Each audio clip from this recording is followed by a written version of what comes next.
Well, first off, thanks everyone for coming. Before we kind of get into this, I guess sorry about that. Before we kind of get into this presentation, one thing I kind of wanted to. Oh, sure.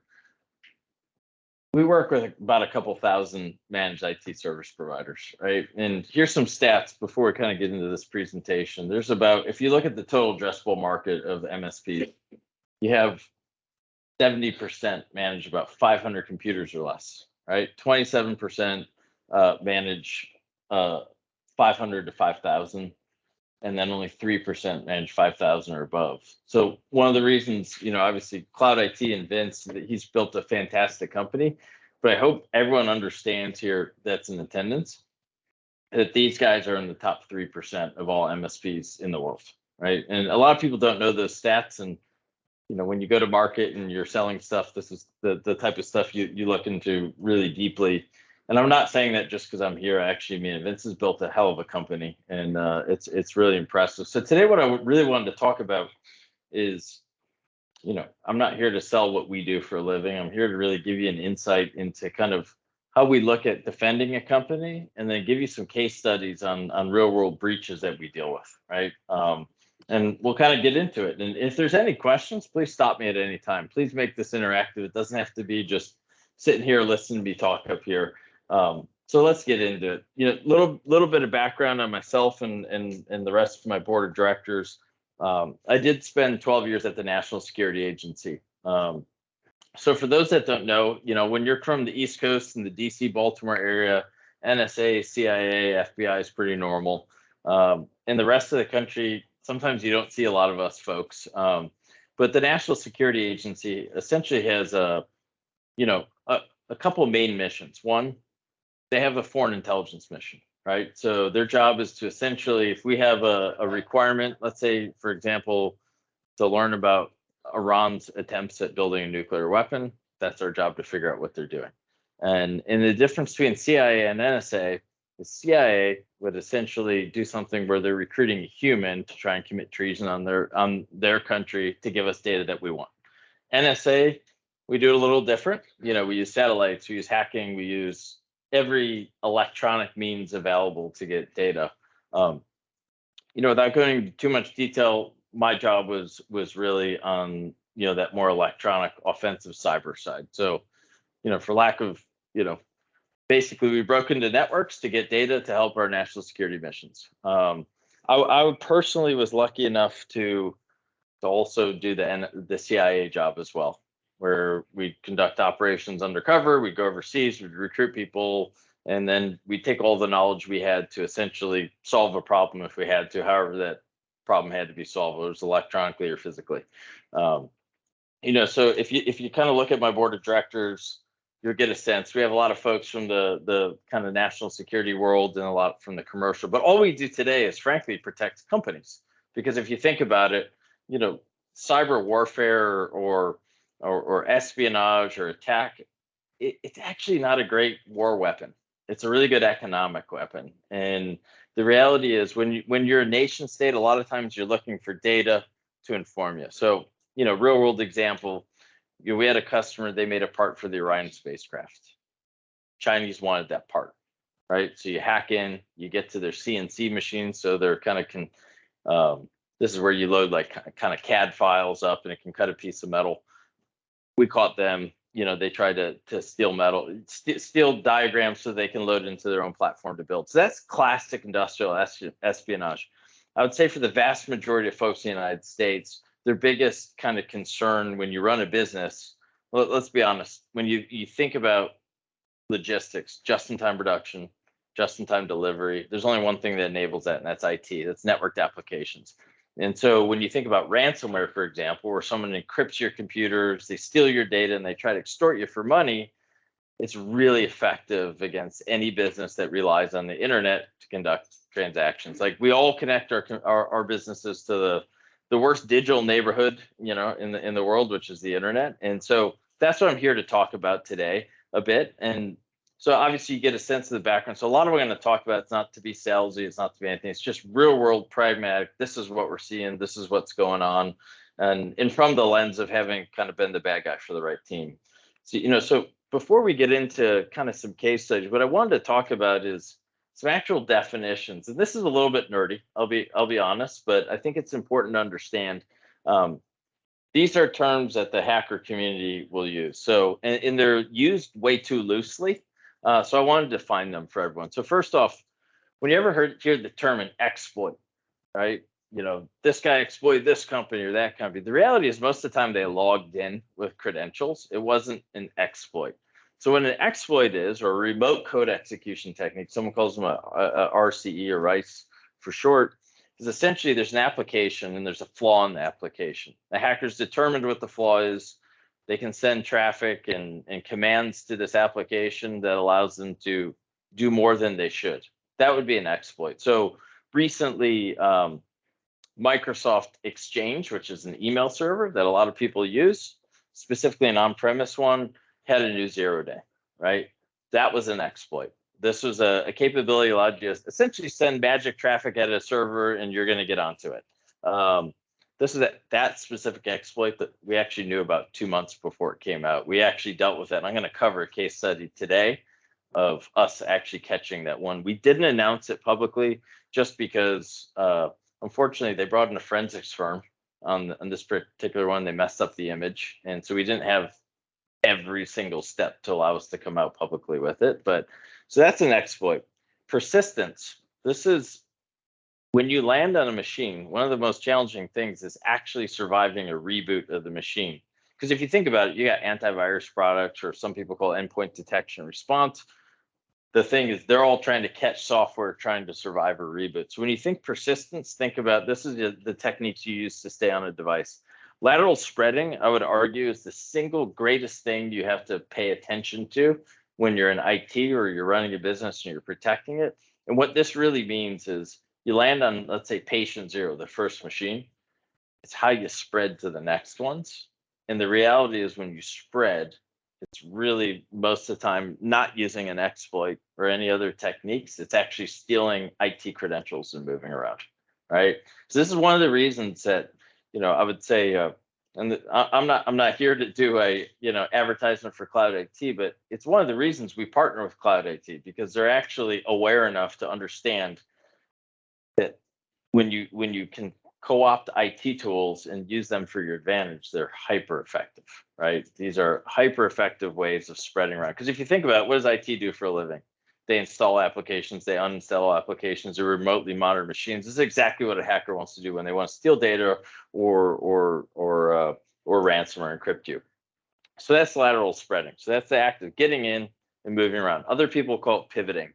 A RAT, or remote access Trojan, this is what you install to give yourself command and control when you exploit a machine or get onto a machine. So the reality is this can be something, if anyone's ever heard of Cobalt Strike, the reality is I have a love-hate relationship with our kind of, I would say, our pen testing community, because the tools that our pen testing community builds, right? So for those that don't know, penetration testing is really a way where you can act like the bad guy, try and break into the company, probe their defenses and see how well they work.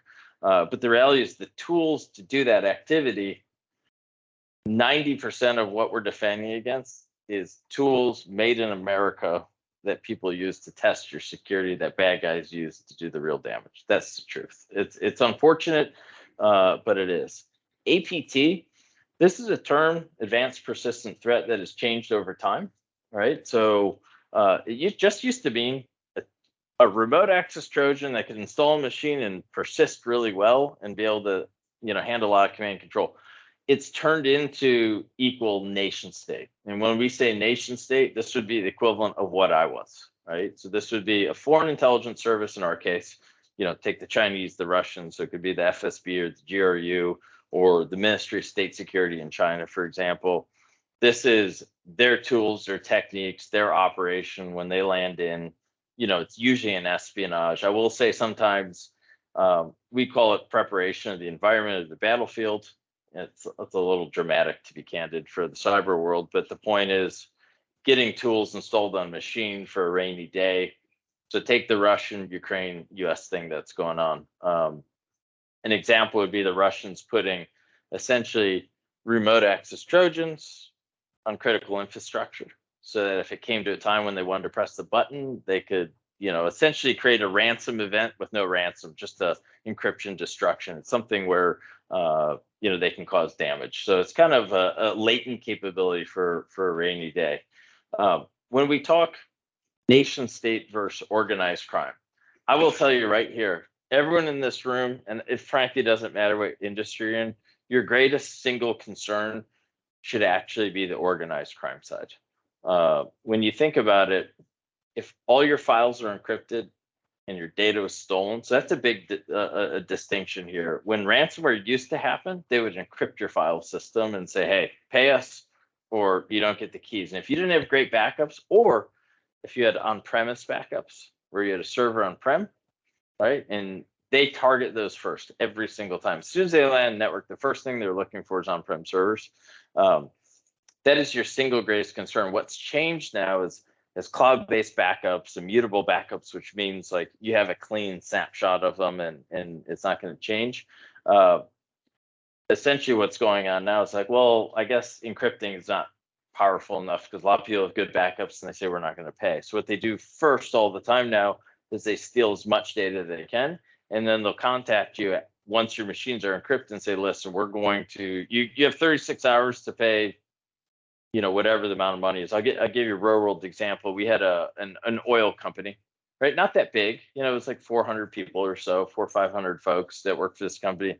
Problem is they had $60 million of cash and sitting in their bank account. There was a ransomware group that was a big game hunter. When we say big game hunter, these are ransomware groups that actually look you up and target you and try and understand, did you have a press release on new fundraising, whatever.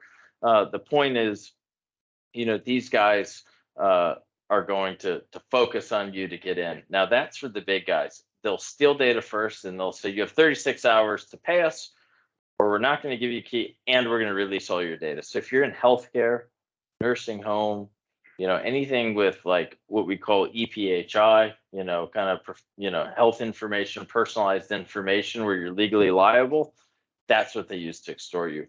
The big difference is between nation state and organized crime. Everyone thinks the nation state is like the greatest tools in the world and they can basically, have tools that are so good that you can't defend against them. That's absolutely not true.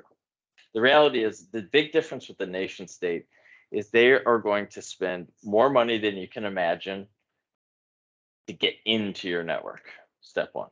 And two, when they get defeated, which is like 9 times out of 10, to be honest, when you actually do this, you fail more than you win. They will not stop, because there's a guy like I used to be that woke up every day and they still have the same mission they did the next day, which is to infiltrate a particular organization, right? So, however, once they land in your network, it actually looks really similar to nation states. You have to figure out where you are. You have to steal creds. You have to spread. You just can't tell all the computers that could be in an organization when you're sitting at the command prompt of, say, this computer here on a network. And so I guess the point of this slide is that when you do defense well, it'll actually work against both of them, right? And that's not something people talk about. People like to put nation states on this pedestal. They're on the pedestal for initial access. They're not on the pedestal once they land, right? And that's a big difference. The next thing I get asked quite a bit is, well, where's the government play a role here, right? So the reality is our government is incredibly effective at offense.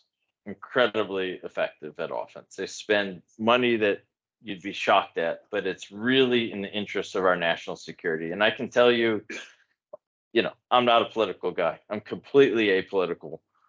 When you hear the deep state and all this stuff, the reality is our federal government, like when you work in it, even at the pointy tip of the spear, is super bureaucratic, and they're your next door neighbors that you'd work with in any town. And the reality is they're usually too bureaucratic to conspire to do anything really elite. Okay. From the conspiracy theory standpoint. However, here's the difference. When you think about it from a pure practical standpoint, to protect an entity, you have to run software on the end computers. The government cannot do that on our computers, and we probably wouldn't want them there either, right? We wouldn't like that. This is a bad way of saying the government is great at understanding who's attacking who, right? They know the ransomware groups, they know the nation states, but there's almost not a damn thing they can do about it. And that's the truth. You can kind of go after Bitcoin and things like that, but unless you're going in and literally taking out, like we would do against ISIS or Al Qaeda, back in the day, you're not going to stop it. So this is a bad way of saying it's kind of on your shoulders to figure out your own defense. This is not like a military thing where there's physics involved, where you can, intercept missiles or conduct offensive operations in the kinetic world. The reality is you're responsible for your own security in the companies you partner with to do your IT. And when you think about how you should look at your network, there's kind of 5 core pillars. I didn't make this up, okay? I modified it a bit, but this is our NIST, or National Institutes of Standard and Technologies, kind of 5 core pillars of cyber defense. And at a really simple level, what you're dealing with is step 1 in the core pillar. You have to have technology and processes to identify the assets you protect. So if you look at this room, in the practical sense, it would be, we see every single computer, every single IP connected device, my device here. We know what software is running out. We know what ports are listening. And on the outside boundary of your network, you essentially know what's open or not open. The point is you can't protect anything unless you know about it, right? And the reality is most companies do not actually know.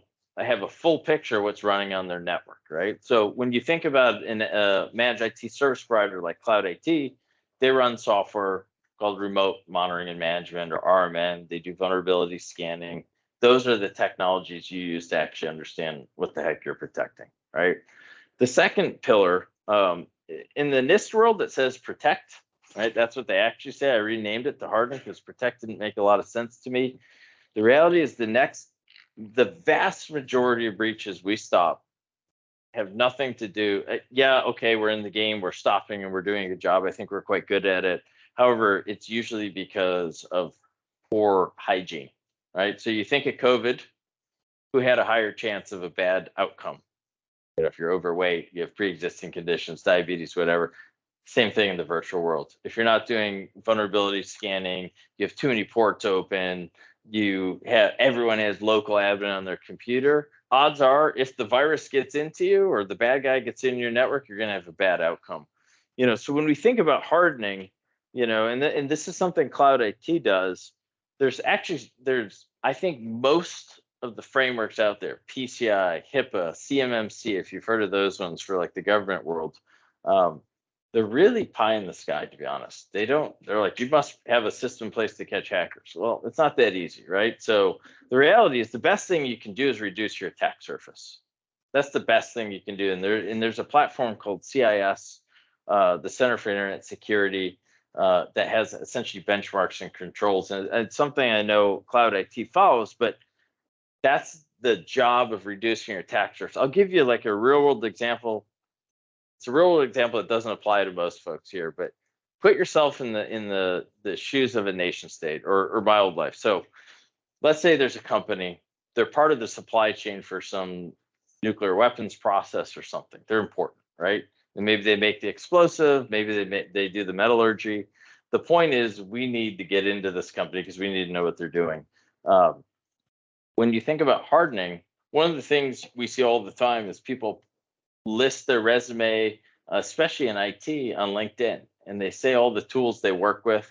When you look at job advertisements, they list all the tools you're going to work with. That was the first place I went before I broke into a place, because I wanted to understand what software you're running, right? It makes total sense.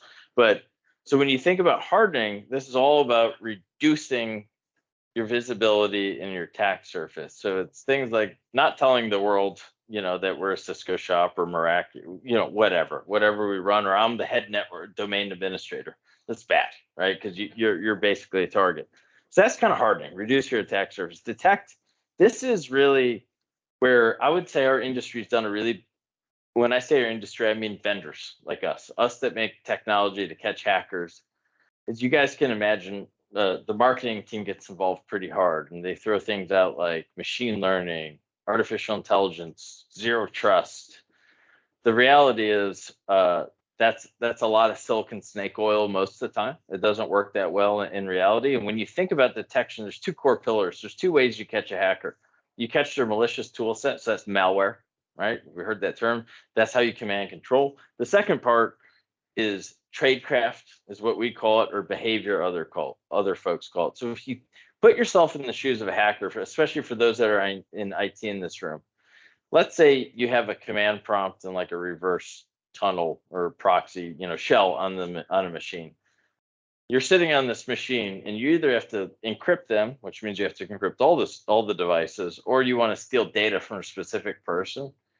The act of figuring out where you are, did I hit someone that was at home VPN'd in? Did I hit the actual, kind of business?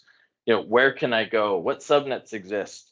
Like, that's actually hard. That takes a lot of time, and especially the larger the organization, the more time it takes.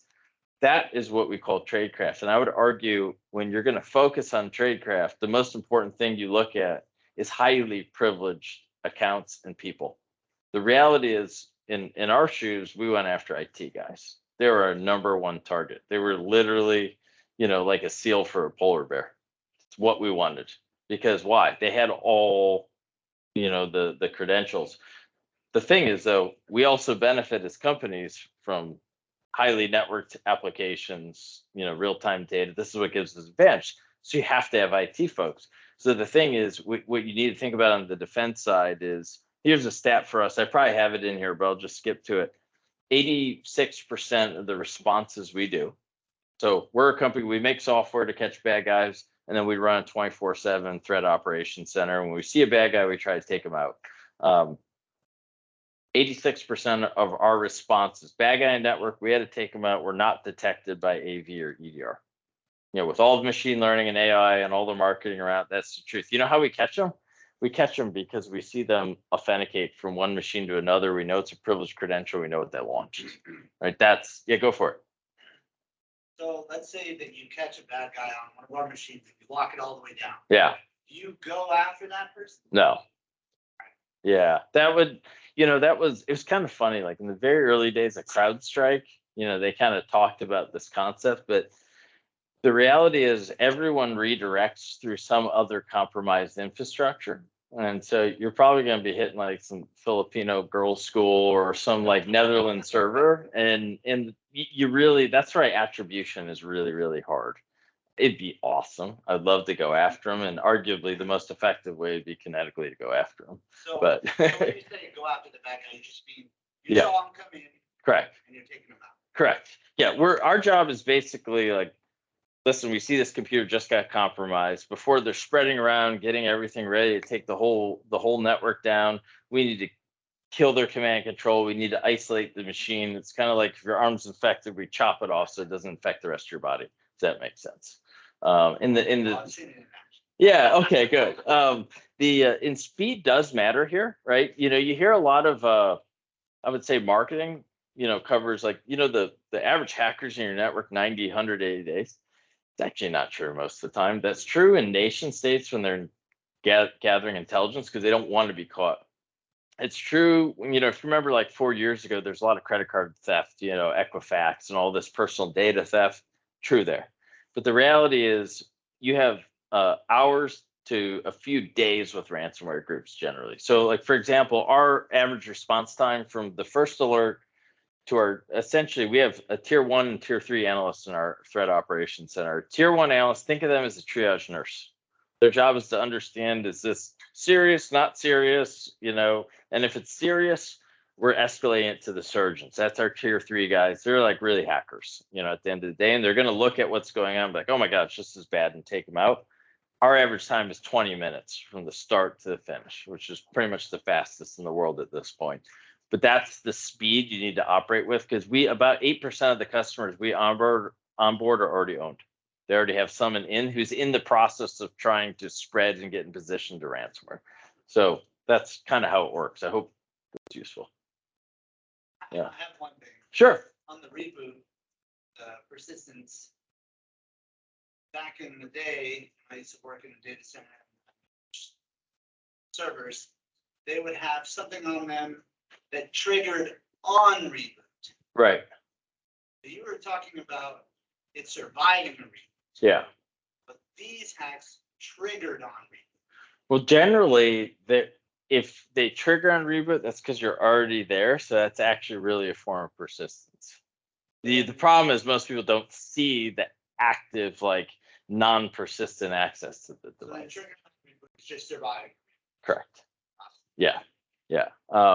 So when you think about detection, you either have to catch their malicious tool set, and I'm going to go over a case study today of a group that uses IT tools actually, as opposed to hacking tools. So catching their malware is not really a thing because it's not malware. It's legit software used in a malicious way, or their behavior, their activity of, moving through a network. When we talk response, this is the area that I think is really important. This is what we do for a living. Of course, we detect, but response has to be fast. The reality is, when you're at the point where someone is laterally spreading, or they have credentials and they can move from one machine to the next, and they're keying up the environment to encrypt all of them at once, you have to move really, really fast. We had an example of a city in Massachusetts we onboarded a couple of years ago, actually, but this is a pretty intense response. These guys, classic problem. They didn't have a good MSP.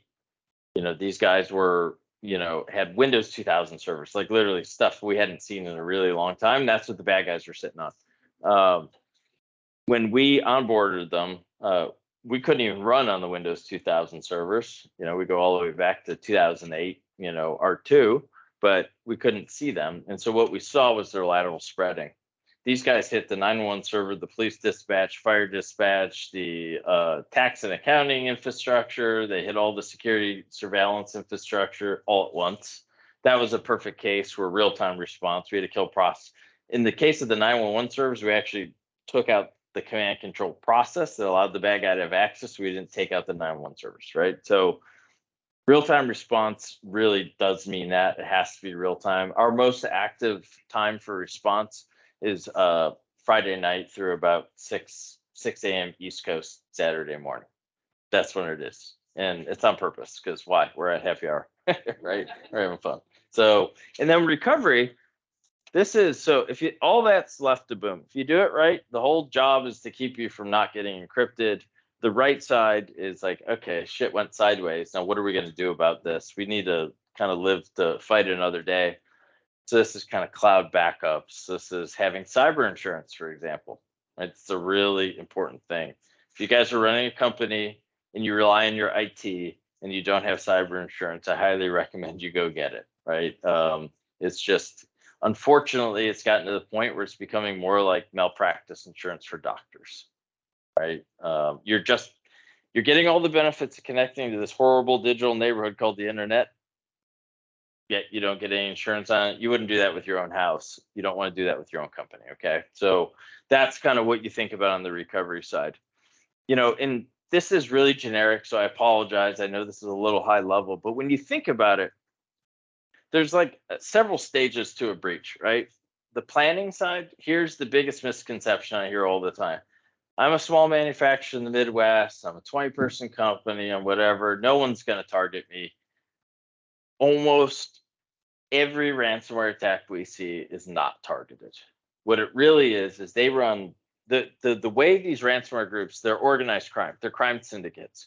So you have groups that deal with, they're called the initial access brokers. So their whole job is to go on the dark web, buy credentials, email addresses, phish you, send you email address or emails to try and get you to click. And I'm going to actually show you later what a multi-factor authentication bypass looks like and how it actually works in real life. But the point is, they're going to get in one way or another, but they're not picking you as a company out to break in. However, there are some groups, so that's like the vast majority of all ransomware attacks that you see hitting companies like, we all are, right? But there are some that are targeted. We call them big game hunters. So the meat packing group, if you guys heard of that one, there's a pipeline. Actually, the pipeline's like 5 miles from my house in Maryland. Those guys, those are picked out targets where they're like, we're going to break into these guys because they have a lot of money. Another thing these guys look out for is folks that have recently raised money. So when you put a press release out, say, just got a funding round, investment round, they target you because they know to get the round, you have to have insurance. And they know they have a higher likelihood of payment. So The planning side, there's not much. So how do you defend against that? What you should really think about is, I just need to reduce how much crap I'm putting online that can enable a bad guy to get in, right? So don't put all the software you're running, the hardware, everything in your environment in job ads and things like that. Just genericize a little bit. But the real point of what we do is we have to operate with a assume a breach mentality. So the whole point is, we're just waiting for it, right? And we need to focus on enumeration is the phase when an adversary is trying to figure out where they are in the environment. This is actually the single greatest time as a defender to prey on the bad guy. If you think about it, take the Iraq War, for example. Do you remember, if everyone remembers when we went and hit Fallujah? Big city, we told everyone, sorry guys, if you're 18-year-old male or older and you've got families, get out, because we're going to take everyone out that looks like this. The reality is, when you land in a city and you don't know where you are and you got to figure out where you are, it's really hard on, the kind of offensive side. Same thing in the virtual world. So a lot of all the lessons you learn from physical warfare actually work quite well in the virtual. So the enumeration phase is really when an adversary is trying to figure out where they are. Great time to catch them. The lateral spreading side is also a great time to catch them, because that's the time when they're stealing credentials and they're essentially trying to spread. And so this is really where what we do is called managed detection and response. Obviously, we're close partners with Cloud IT, and we protect them and their customers. But the point of managed detection and response is to really focus on this phase of the breach. So I already talked about this, but a lot of people equate malware with hacking. The reality is, you can do the best hacking is done with the least amount of malware, because malware looks sketchy and antivirus catches it better, right? And so this is why only 14% of our responses involved have antivirus or endpoint detection response technology that actually picks up and catches on it. So one thing I wanted to kind of cover here with, here we go. I wanted to cover like an actual real world response that we've done. So this essentially was an oil company, right? And in Hafnium, our world loves to give all these names to nation states, like cover terms or whatever. Hafnium, no one will say it publicly. This is the Ministry of State Security in China. This is one of their preeminent intelligence services. So last November, the week of Thanksgiving, I don't know if everyone remembers, but at that time, gas prices and oil prices were just starting to go up. And we announced a 50 million barrel release of our strategic reserve in coordination with China and Germany and France and kind of all of our, not that China's a partner country, not at all, but in coordination with a bunch of other countries, because it wasn't good for anyone. Obviously, it didn't work, but the Chinese were really curious on how it worked, and they wanted feedback. One of our customers is a large oil entity. These guys write analysis that can shift the world oil markets and shape them.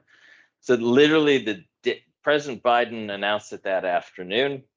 It was early evening East Coast. I think it was 9:18, somewhere around there. We saw a bad guy break into this company. They came over to the virtual private network, right? So what they really had is they had an Indian IT guy. He went home to visit folks in India. He took a loaner laptop for security reasons. This was a very security conscious organization. These guys, so he had this laptop that wasn't his normal laptop, and the whole point was to travel with clean gear so he wasn't targeted. Well, he went to India, and if anyone's followed kind of geopolitics, China and India are like this. And the Chinese have a big intelligence operation in India. Well, they were onto this guy. They hit his laptop. They got access to it. They turned on his VPN, and they immediately got into the network and went after, for the IT folks in the room, their domain controller. And they pulled a file called the ntgs.dit file, which has a lot of essentially encrypted passwords and usernames in it, which you can crack, right? You can kind of crack. So if you think about this whole thing, there wasn't a piece of malware in any of that. One of the ways we work is we look for privileged authentications coming impounded to the machines we run our software on. right? Because it's either good or it's bad. It's very, very simple, right? And that's how you have to think about it. But this was step one. So that was 9 o'clock. We caught them. We kicked them out right away. They didn't get any persistence or malware. Thanksgiving morning, it was about 5 a.m. East Coast. The Chinese came back, right? And this was a case where, let's get a hair technical. I don't want to get too technical here, but you think about a network, right? And then you have a firewall and then the internet. And there's something called the DMZ where you have some servers, it's taken from demilitarized zone, but there's some servers that have to like talk to the internet directly, like email servers, some web servers, things like that. It's something you don't want to run. You don't want to run DMZs anymore because you're just one vulnerable application away from remote access. Well, they had a vulnerable application. The Chinese hit it. They came in. These guys were running 2 top-tier EDRs, endpoint detection response capabilities, and us. They immediately took the credits they stole from that previous file, and they were able to execute them because they configured their DMZ wrong, which most people do, to be honest. This is why you shouldn't run them. So we caught them not because of their malware, because by the way, the malware that we did grab beat every single antivirus and EDR product on the market, including CrowdStrike and Microsoft's and Sophos and all that. It was brand new. It's a real deal. It's what nation states really do. Because you got to think, like, they have a whole lab and team of people just trying to beat these tools, right? We caught them because of tradecraft. They tried to use privileged credits to spread. And that is like a lesson learned in defense is kind of that KISS principle. You got to keep it simple, stupid, right? It's really, really important to break down what an adversary has to do to get them. So that was a real world case of what Microsoft has titled the Hafnium Group, but this is a real nation state cybersecurity group. The next one I would say is, I think this, for everyone in this room, is the most dangerous group. This is called Black Hat Ransomware Group. These guys do not use malware until the very, very end. In fact, what they use is free trials of IT management software, right? Because if you think about it, you can enumerate an environment to know, how many devices, right? If I went back to that 5 pillars, the asset identification, so they use that product. They use products to spread, and then ultimately they'll infiltrate your whole network with no malware, and then they'll drop the ransom. And the way they write their encrypting software is in the language for the tech folks called Rust, but it's something that operates so freaking fast, there's not a tool that can really stop it. Even our automated anti-ransomware capability, half the machine will be encrypted before. So the whole point is, if you're actually going to catch ransomware, you got to catch all those steps prior, where they're trying to figure out where they are in the environment, when they're trying to spread. That's when you can prey on the adversary. And that's kind of how it works. The next case study, I kind of want to look at, again, this is the Chinese. So the Russians get a lot of press. I got to tell you, like, it used to be that the Chinese were really loud and sloppy.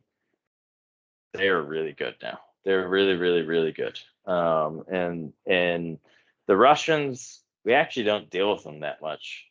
They are good when they're focused, but they're hyper distracted at the moment. And so all their good guys are focused on Ukraine. So we're not seeing a lot going on in the United States. But so this was the case. This is a different customer. It was a very prominent DC organization, right? And so this DC organization was at a conference in California that had a lot of heads of state. Little rule of thumb is, when you have heads of nations showing up, especially more than one into a location, there's a freaking den of spies following them. Right? It's always that way. You'll never see a head of state traveling without a huge intelligence presence. So they went to this conference. There's 11 of them, and all 11 folks that attended that conference had their Microsoft 365 environment broken into, or their accounts, right? These guys had multi-factor authentication turned on as well, because that is, I can still say it, you have to have it turned on. Anything web-facing, your bank, your home stuff, your business, it's a requirement. However, it's not infallible. And I'm going to show you right after this, like, what it really looks like. But these guys started the breach by essentially bypassing MFA, and they successfully logged into all those. We do run a product. like if you're going to do defense at elite level, most folks have a big cloud presence like Microsoft 365, Azure, and they have an on-prem presence. If you're going to do MDR at elite level, you have to be able to detect and respond in the cloud environment. What that really means in a practical sense is when it's your server or PC, we're running software on it. Well, in a cloud, we can't run software on a cloud operating things. We have to hit their API and subscribe to events and be able to take response actions. So this is a perfect case where we caught them. This gets a little nerdy, but there's something, ever notice when you go to a website on your phone, the website is rendered more phone friendly than like when you're on your computer? The way it does it, there's something called the user agent string, and this user agent string tells the website like, hey, I'm an iPhone and this is the browser I'm using or my Windows 10 PC. Well, one of the ways you catch hackers is they're usually lazy and they don't change that user agent string. So when they're using their nerdy kind of Linux systems or scripts or whatever, it shows their hand. And so that's one of the things we look at to try and catch them. But the next interesting part is I know this is way in the weeds, but this is real code. This was what happened right after a 0-day Microsoft Exchange exploit 2 months prior to it being announced public. So we didn't catch exploit, right? 0 day, it's zero for a reason. You don't know about it. But the way you catch these guys is you look at what they do after. And this is, again, going to that tradecraft thing. It's really important.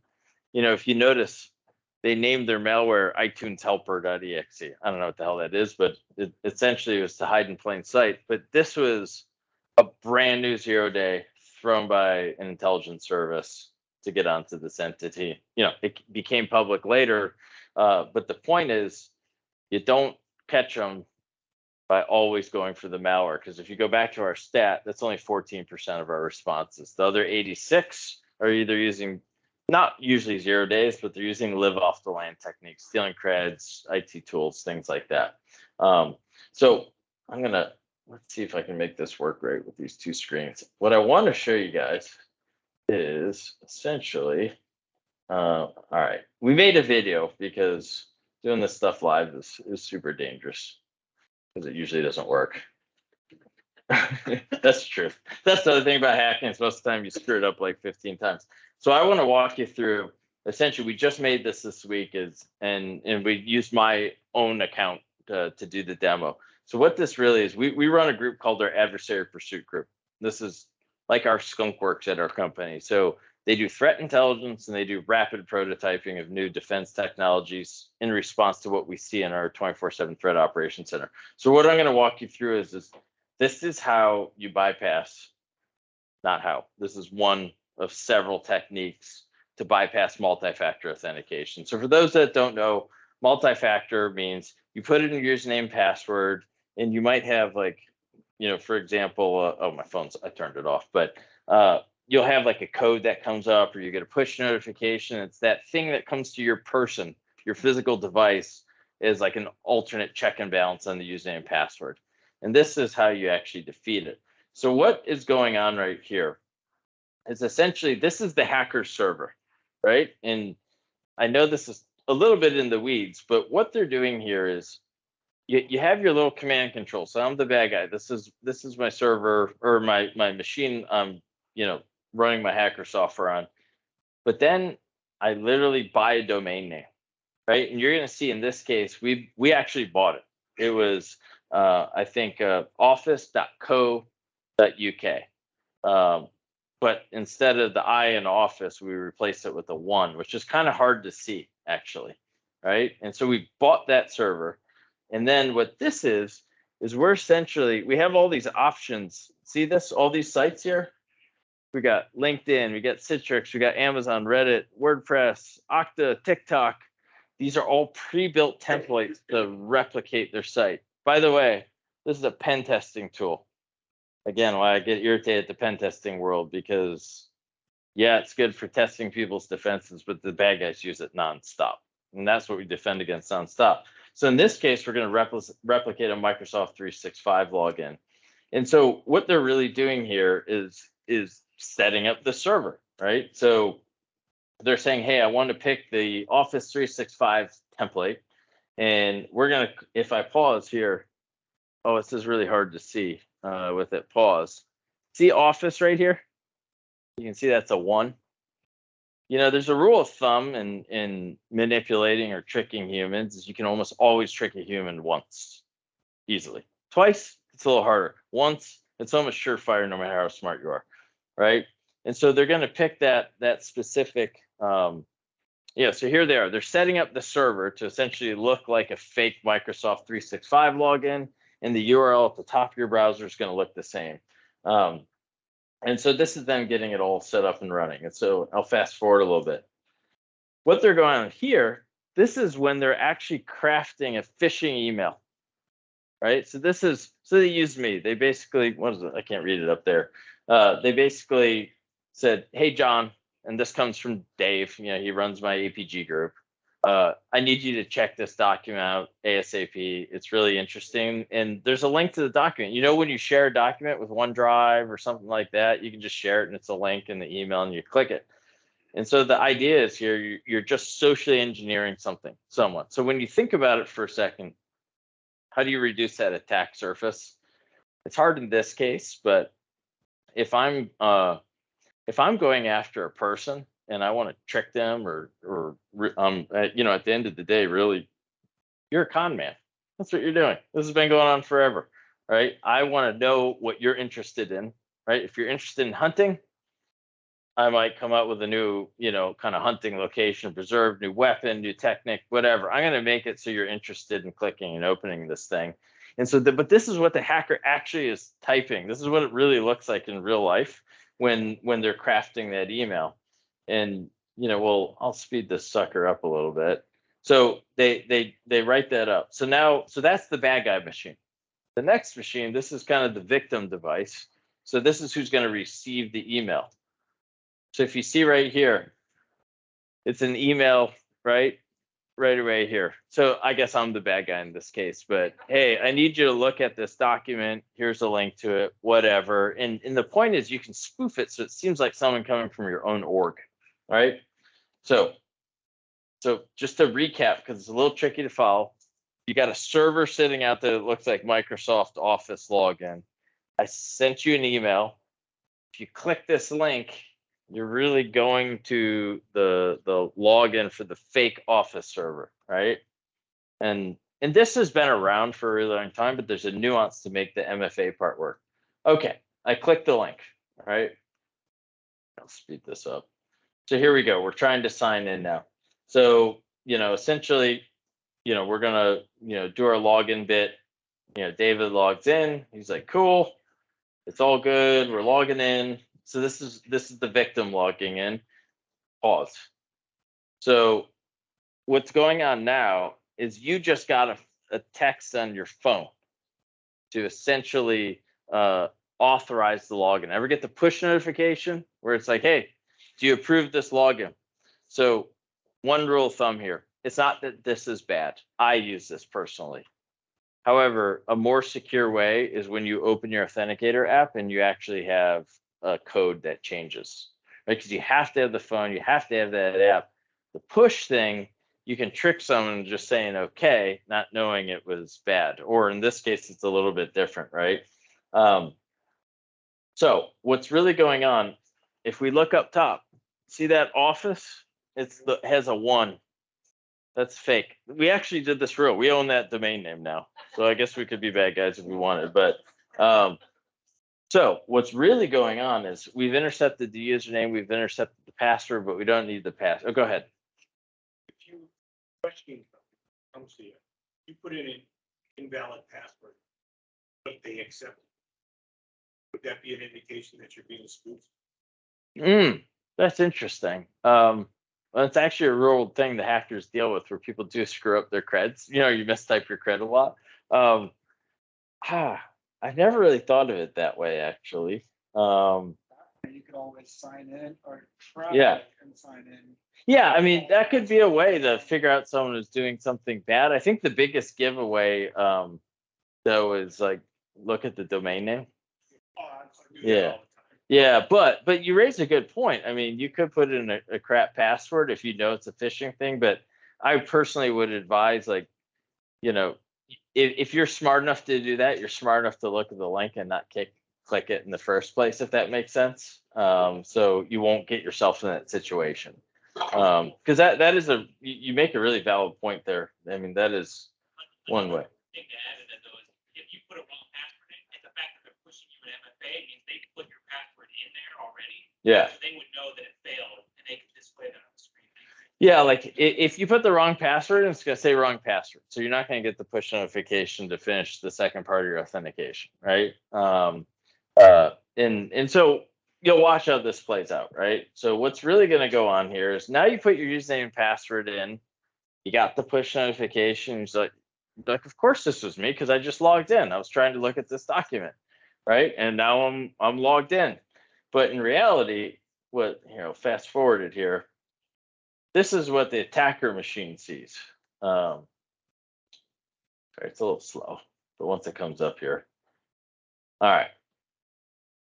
So here we go. What we're really seeing is here's the password, here's the username, right? But the reality is we don't really need the password in this case, because what happens when you give it your username, you give it your password, you get the push notification request, there's something called the session cookie, right? And the session cookie is essentially like it's got a little timer on it, and this thing allows you to, this is your, after all that, your kind of cryptographically authenticated session, for lack of a better term. And what happened, since it was a fake server, we got the session cookie. So now this is how you can, so you got tricked. You clicked the link, you put in your username and password, you accepted the push notification, and now what does the bad guy do with it? So here's the cookie. I know this looks nerdy, but that's what the cookie actually looks like, right? And then what you have to do is, okay, now I'm the bad guy. I'm gonna go to the realoffice.com. Right? I already have the username. Cool, whatever. Password doesn't matter. I don't freaking care because I got the session cookie. So what you're going to do is you open your browser, you have this editor, and you're going to delete all the ones you have. And then you're going to upload the one here. That went quick. Let me show this again. So you got all these cookies in there. So here's a real world example. When you search something and you're searching for a product, and you get the freaking ad of the product every single time, that's done via cookies, right? That's how you track that stuff. Same thing for login. So what you do is you delete all the ones you have, and then you paste the one you stole. And what you're going to do next is just hit the refresh button on the browser, and boom. That's how you bypass. That's one way you bypass MFA. Okay. There's other ways. So granted, that requires you to be kind of a dummy and screw up and click stuff. The other way, I will just warn everyone, is one where you reuse your password. Let's say back in the day you used it on MySpace and you're still using it today, and MySpace was stolen, or 50,000 different accounts are stolen on the dark web. You take those creds, you attempt to log in, and they do lots of logins. So you get a whole bunch of push notifications. And you're like, what the hell? Whatever, I accept. That's another way they get in. So lesson learned here is think about, if you get those and you didn't log in, do not hit accept. So unfortunately, the only way to defend against some of this, now obviously in our platform, we see when people are doing this and we can reset their account and knock them out. But the reality is, whether it's Google or something else, this technique works, and it's pretty easy. And this is why you're seeing a lot more of this going on right now. So I hope that any questions on like kind of how that works, or okay, cool. So that's how you essentially bypass MFA. This is what we'd see in our platform, right? We can tell the VPN you're coming through, what IP you're logging on. We get to see it, and then we just click a button and force log out that account, and we're moving on. So all right, let me kill this sucker here, and then I'll kind of get on with this. I'm probably close to out of time here, so someone give me the hook when I need it. All right, so we talked about the hafnium stuff. So there you go, you guys. There's 5 pillars, right? Identify your assets, reduce your attack surface, have an ability to detect malicious activity, have ability to respond, have ability to recover through backups, insurance, things like that. I don't care if you're 5 machines or 20,000. We do this for a global airlines. We do this for one of the top 3 sneaker companies in the world. And, these guys get a lot of high-end tech activity. But the reality is, to defend against it, it's the same stuff, even if it's a 20-person. In fact, those ones are easier to get to. A little bit more about us. At the end of the day, we're an ecosystem play, right? So our core flagship is managed detection and response. We put our software in your computers. We have like live network maps we build of your environment, dynamically from our agents. And if we see something bad, we stop it and we call Vince and crew, at Cloud IT, and we work with them to remediate. There's certain parts. I'll tell you, and this might be a little controversial for some folks, but there's a lot of compliance frameworks: PCI, HIPAA, CMMC, right? So PCI for payment card, HIPAA for health insurance, CMMC for defense contractors. They have a lot of requirements, and I can tell you they're all written from a post-breach lens, not from a real-time defense lens. And they're very focused on capturing logs and all this stuff, but we find those don't actually work too well in real time for real-time defense. And at the end of the day, if you're paying for security, that's what you really want. You got to check those boxes. The Logic is our product where Snap Defense and MDRs are no bullshit, like catch and stop a hacker. Logic stores logs and helps tell your compliance journey and story. That's literally it. I don't even consider it a security product. I consider it a help your auditors go away product and help you tell your story, because there's a really big difference. There is a really big difference between these compliance frameworks and the real thing. And at the end of the day, if you own the business or work for the business, you're worried about your data getting stolen or continuity of operations and your network going down. I mean, at the end of the day, that's what puts people out of business.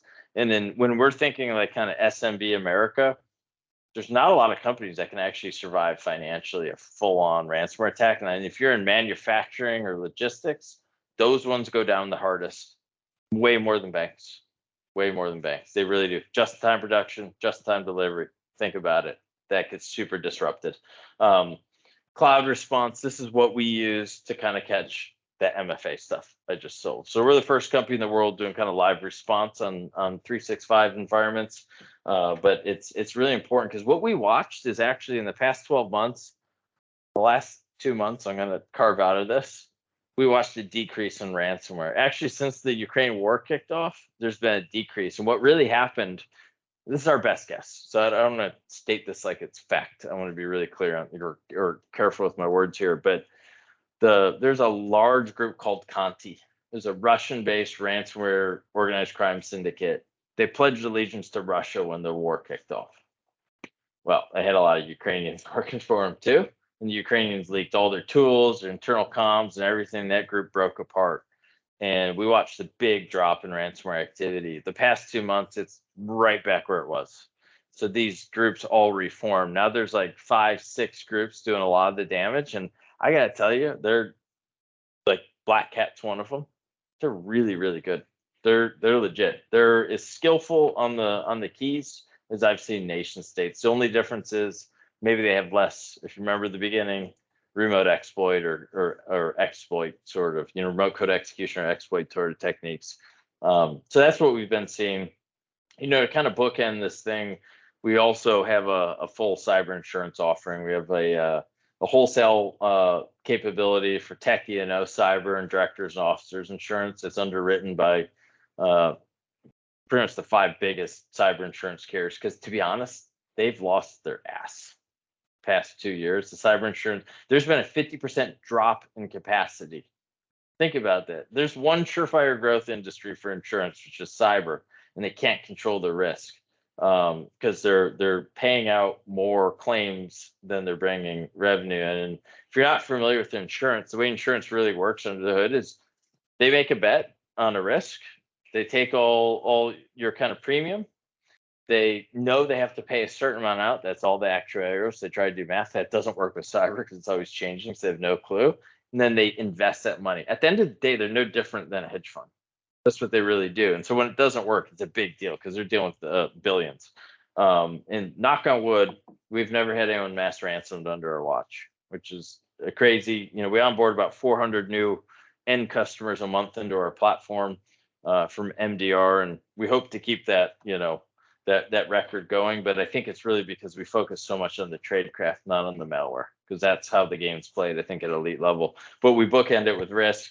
Then when you think about it, we really want as a company to align all of our capabilities. And this is something I know Vince and his whole team and Kyle and crew believe in fully, is really, you look at those 5 pillars, make sure you have an answer to that.